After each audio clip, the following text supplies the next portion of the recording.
Black mother, don't you hold that child of yours for too long. You're going to spoil him, and he going to grow spoiled. And then there'll come a day when he'll walk outside your front door into a world that rejects him completely.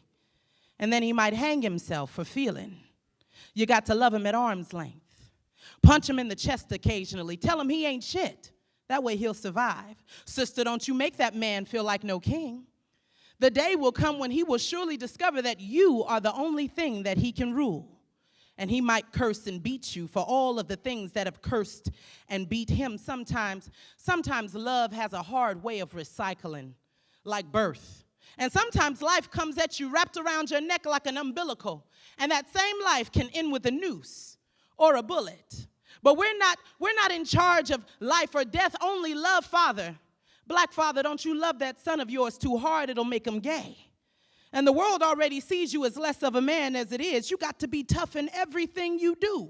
Refer to even the slightest touch of skin as a pound. Show the world that the most feminine thing about you is your mother, because you knew she loved you sure, even though she feared to love you too hard, mother. Don't you let that little gal of yours too far from your sight. She hanging around them toe-headed boys. She gonna end up loose or queer. And watch out for them fast-tailed girls she been rolling with. They'll teach her how to talk herself out of every chance of marrying. They'll teach her to love herself till her head grow the size of 4 asses. And then ain't nobody gonna know what to do with her. She'll feel like she don't need nobody. She'll grow all stiff-necked and big-bellied and have a son and raise him with another woman. And they'll be so disappointed when the world shows them that the child was never theirs. Our children are only here for the lynching.